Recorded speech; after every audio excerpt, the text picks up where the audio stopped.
Welcome to the deep dive. We love plunging into these fascinating stories that have shaped our world. And today, well, we're unearthing a real moment of high drama. It's the tale of a warrior, someone who seemed destined for one path, but then takes this sudden pivotal turn, a turn that reshapes an entire region for centuries. Imagine, if you will, a land just steeped in chaos, ripe for a new leader. But who could have predicted his incredible journey? We're diving deep into the story of Sadr-ud-Din, though you might know him originally as Rinchan. He was the first Muslim ruler of Kashmir. Our journey today is guided by some really remarkable historical sources you've shared with us, mainly the Rajatarangini by Jonaraja and the Baharistan-i-Shahi. And as you'll hear, they sometimes offer, well, slightly different takes, but they're both equally intriguing perspectives. So our mission today, it's really to unpack Rinchan's complex rise, from a Ladakhi nobleman, a Buddhist, to becoming the founder of Kashmir's Sultanate. We'll explore his cunning strategies, that really surprising religious conversion that kind of defined his rule, and the lasting legacy he etched into the valley's history. Now, to really grasp Rinchan's rise, we first need to set the scene. Think early 14th century Kashmir. This was a valley just reeling from devastating invasions, crippled by weak rule, and honestly bleeding from a huge power vacuum. The last king of the Lahara dynasty, Suadeva, was presiding over this land in utter turmoil. It had been ravaged by the Turco-Mongol raider Zulju, sometimes called Indologica. His cavalry just swept through, leaving destruction everywhere. And Suadeva's rule, already unpopular because of heavy taxes, it basically created the perfect storm. Yeah, and that turbulent backdrop, it isn't just background noise, it's absolutely crucial. It's the very canvas for Rinchan's dramatic story. His rise isn't just, a classic tale of seizing opportunity. It's a deep study in how an outsider, someone with ruthlessness and foresight, can fundamentally change a region's destiny, especially by exploiting specific vulnerabilities, that power vacuum, a devastated population, and, as we'll definitely get into, a rigid religious establishment that kind of ironically pushed potential converts away. Okay, let's unpack this. Yeah. His early life reads like a dramatic epic, doesn't it? It starts with this tragedy that seems to forge his ruthless cunning. Born Lakan Rinchan Boti, a Ladakhi nobleman, Buddhist faith. Now, some sources, like the Baharistan-i-Shahi, maybe hint at a Tibetan origin. That's right, there's a slight discrepancy there. But Jonaraja and most historians, they firmly place him in Ladakh. He was an outsider to Kashmir proper, but still geographically and culturally connected. Makes sense. It's one of those minor historical debates that just highlights the challenge, right? Piecing together these narratives from so long ago. Exactly, but the core point remains. He's coming in from the outside, albeit from a neighboring region. And his story quickly takes a dark turn towards vengeance. According to Jonaraja, his father and other relatives were treacherously murdered by the Kalamanya clan, likely a Balti group. And what happens next is just a stark display of his character. Rinchan lures the Kalamanyas to a supposed peace meeting by a riverbank, only to unleash a pre-planned massacre. That whole hidden act story, it's a pretty brutal opening act. What's that tell us about him as he starts looking towards Kashmir? Well, it's undeniably ruthless, but, you have to consider the context, the societal norms, maybe. Acts of retribution like that were sometimes seen as displays of strength, maybe even legitimacy, in such a chaotic world. It probably tells us less about his innate goodness or badness and more about his incredibly shrewd understanding of power dynamics in a fractured landscape. That capacity for decisive, even brutal action would definitely serve him well later on. Okay, so that victory gave him some breathing room in Ladakh, but there were still too many adversaries. So around 1313, Rinchan, always looking for an opportunity, moves into Kashmir. And he lands right in the middle of Suadeva's very fragile reign. Absolutely. And Kashmir at that moment, utterly devastated by Zulju. The Turco-Mongol raider had left the valley in complete disarray. The elites were dead or had fled. Suadeva's legitimacy, which was already shaky, was just shattered. It was a power vacuum, practically screaming to be filled. And Rinchan wasn't just stumbling into opportunity, he was actively hunting for it. Right. And he quickly gets an initial foothold. He's welcomed by Ramchandra, the governor of Lahara, who lets him settle in Gaganagiri. And King Suadeva, in this classic, almost predictable miscalculation, actually hopes to use Rinchan to keep Ramchandra in check, thinking he could play them off each other. A big mistake. Rinchan was far too shrewd for that. He quickly started amassing wealth. And reportedly through some pretty controversial means like selling Kashmiris as slaves back to Ladakh. Wow, that's a dark detail. It really underscores the complete lawlessness and desperation during Zulju's invasion, doesn't it? That sort of thing just went unchecked in the chaos. It really does. It shows the sheer societal breakdown.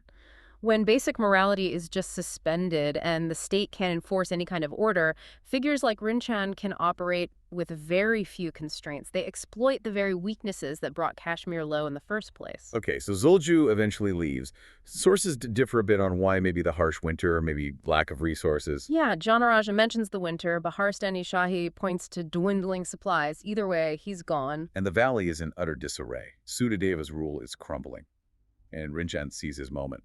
This is where it gets really interesting. What happens next? Rinchan, who's clearly been watching everything very carefully, starts building his power base meticulously. He raises this loyal group of soldiers in Lahore, and he does it cleverly, taking advantage of local permission to form armed groups, supposedly to fend off robbers. So it gives him a legitimate cover to train and assemble what's essentially a private army, right under the nose of Ramchandra. Ramchandra, the powerful governor who'd initially welcomed him, now he's the main obstacle. Exactly. He's the gatekeeper to the real power Rinchan wants. And this leads to that incredibly cunning coup, the cloth merchant's ruse. Can you walk us through that? It's brilliant in a ruthless sort of way. Over several days, Rinchan manages to smuggle his Ladakhi allies into Lahore fort, disguised as, yes, cloth merchants. Just a few at a time, probably, so as not to arouse suspicion. Wow. Once he has enough men inside, they make their move. They assassinate Ramchandra and seize control of the fort. And then to consolidate, he marries Ramchandra's daughter, Kodarani. He does, and he imprisons Ramchandra's remaining relatives. That marriage to Kodarani, the daughter of the man he just killed, it was more than just a common tactic of the time. It showed Rinchan's shrewd understanding that true power in Kashmir, even for an outsider like him, needed some kind of local legitimacy. It was audacious, really, integrating himself into the very lineage he just usurped. What about Suadeva, the actual king? What happened to him? Again, the sources differ a bit. They do. Jonaraja claims Suadeva simply fled Kashmir, basically abandoning the throne, leaving Rinchan unopposed. But the Baharistan-i-Shahi describes an actual battle where Rinchan defeated him. Interesting. But either way, the outcome was the same. Exactly. By October 6, 1320, Rinchan was the undisputed ruler. He had founded the Sultanate of Kashmir. His rise was just swift, ruthless, and incredibly calculated. It marked the decisive end of the Hindu Lahore dynasty and the beginning, really, of Muslim rule in the valley. It was a monumental shift, not just a change of ruler, but a fundamental reorientation of Kashmir's whole religious and political landscape. It started a period that would have really long-lasting implications for the valley's identity. Okay, this brings us to maybe the most pivotal point in Rinchan's personal journey, and for Kashmir's history, his faith. He was born a Buddhist. But ruling Kashmir, he initially tried to integrate by embracing Shaivism, which was the dominant faith there at the time. What happened when he tried that? Well, he was clearly looking for acceptance, right? A way to connect with the society he now ruled. So he approached Devaswaman, the head priest of the Shaiva community, seeking initiation. But the Brahmins, bound by these really rigid caste rules, essentially rejected him. They deemed him unworthy. They apparently couldn't even decide which caste he should belong to. Wow. And this rejection, it was critical. It left Rinchan searching, adrift, looking for a new spiritual path. It's such an ironic twist, isn't it? Yeah. A system designed to maintain order and tradition inadvertently becomes the catalyst for this profound change. It's fascinating. That rigidity, that exclusivity of the caste system, it actually opened the door for a completely new spiritual path in Kashmir. It created an opening for the kind of inclusivity Rinchan was probably desperately seeking. And that's where Hazrat Bulbul Shah enters the picture. Tell us about him. Right. Bulbul Shah was a Sufi saint from the Ni'matullah order, originally from Turkestan. He had actually arrived in Kashmir during Suadeva's reign, so he was already there. The Baharistan-i-Shahi paints this picture of Rinchan being deeply confused about his religious identity, sort of caught between Hindu and Muslim influences. Then one morning, apparently, he encounters Bulbul Shah praying, and he's just profoundly moved by the saint's devotion and his message. What was it about Bulbul Shah's teachings that resonated so strongly? It really seems there was a genuine spiritual yearning there. Bulbul Shah's message, typical of Sufism, emphasized compassion, unity, the love of God. Unlike the rigid structure and, frankly, the rejection Rinchan had faced from the Shaivites, Sufism offered a much more welcoming, accessible, maybe more personal spiritual path. For Rinchan, it seems, this was the answer he'd been looking for. So, inspired by Bulbul Shah, Rinchan embraces Islam. He adopts the name Sultan Sadr-ud-Din. And just like that, he becomes the first Muslim ruler of Kashmir. a moment that would just reshape the valley's cultural and religious fabric for centuries to come.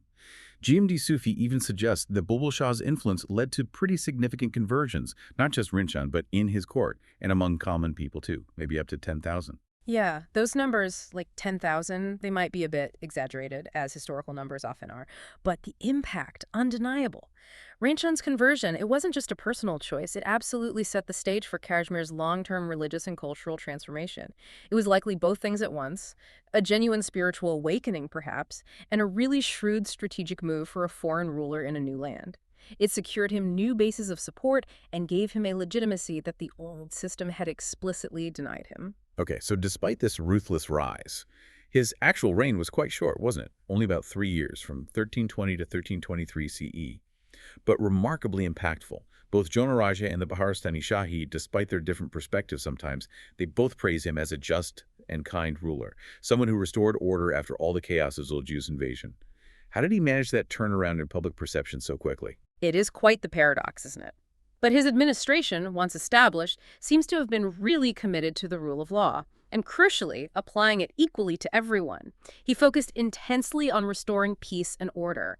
Sources say he was even quite ingenious at resolving disputes. And this earned him the admiration of his subjects. People apparently genuinely believed Kashmir's golden age had returned. He wasn't just conquering, he was governing, and governing effectively. And his most enduring legacy, maybe beyond the peace he brought, is his role in actually introducing Islam as a state-supported religion. Under Bulbul Shah's guidance, he builds Kashmir's very first mosque in Srinagar, near Ali Kadal. It's often called Bulbul Langar, or the Royal Mosque. Yes, a relatively small structure initially, maybe just one room, right on the Jhelum River. But symbolically hugely important, and he didn't stop there. He also established a khanqa, which is a Sufi hospice, also named Bulbul Langar. This was apparently a 3-storied wooden building where new converts could gather, and critically, he endowed it with revenue from villages in the Nagam area. That income supported the staff, provided for travelers, helped the poor. It showed a real commitment to building a lasting infrastructure for the new faith, not just converting personally. What's also really striking is how his court seems to have become this model of, well, maybe early inclusiveness, sort of foreshadowing what later became known as Kashmiriyat, that unique blend of traditions. Absolutely. You see it in his appointments. He appoints Shamir, remember him, the Persianized Turk from Swat, as his prime minister. He even entrusts his own young son, Haidar Khan, to Shamir's care, which, in hindsight, we'll get to that. Right. And even Ramchandra, that's Ramchandra's son, Rinchan's brother-in-law, from the marriage to Kodurani, he's made commander-in-chief. And he converts to Islam, too, becoming a close associate. Yeah, that blend of Muslim and Hindu officials, even family members from the old guard converting and staying close. Yeah. It really shows his effort to bridge divides, to create some stability. He wasn't just imposing a new religion, he was trying to weave it into the existing fabric, creating a unified administration. And that strategic marriage to Kodurani, though forced initially, was incredibly important for legitimacy. She remained a powerful figure. But this period of stability and progress, it was tragically short-lived. His reign came to a pretty sudden and violent end. It did. In 1323, just 3 years in, a rebellion breaks out. It's led by Taka, a former vizier who felt sidelined and apparently instigated by Udayana-deva, who was Suhadeva's brother. Still claimants lurking around. And they attacked Rinchan directly. Yes, launched an attack right in the royal palace. Rinchan was severely wounded, a serious blow to the head. So bad, in fact, that the rebels thought he was dead and actually started fighting amongst themselves over the spoils. But he was dead. Not yet, not yet. Rinchan, resilient as ever, somehow managed to rally and ruthlessly suppress the rebellion. He executed the conspirators and their families very brutally. But that head injury, it had lasting consequences. It did. It left him with chronic, debilitating headaches that eventually proved fatal. So he died from the injury. Ultimately, yes.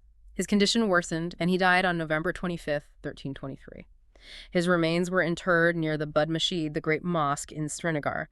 His tomb was actually rediscovered much later, in 1909, by the archaeologist A.H. Francke. It was reconstructed in the 1990s. And just before his death, he made that fateful decision, entrusting his young son, Haidar Khan, and his wife, Kodurani, to Shamir. Yeah.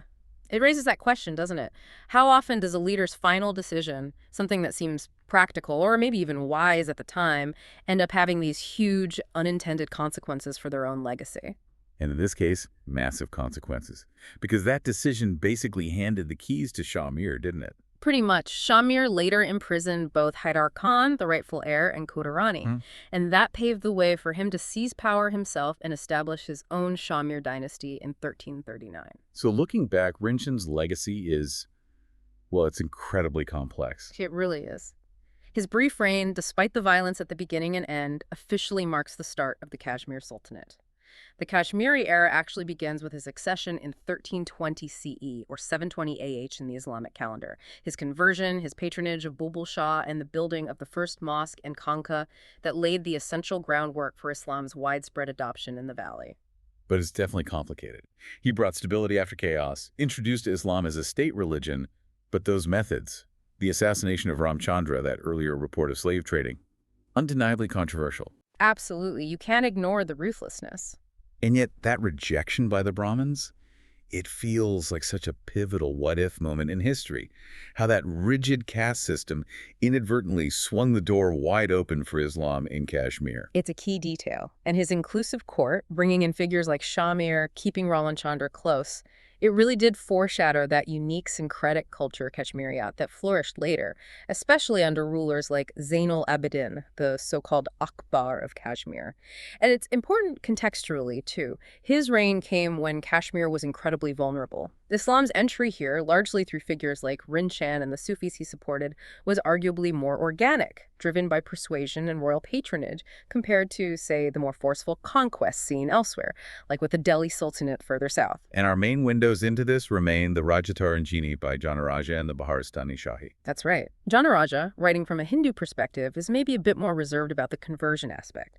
The Baharistan-i-Shahi, a Muslim chronicle, naturally emphasizes Bulbul Shah's role much more. But what's consistent across both, and seems supported by archaeological evidence too, is his reputation for just rule once he was in power, and his real efforts to restore order. Rinchan truly was a transformative figure.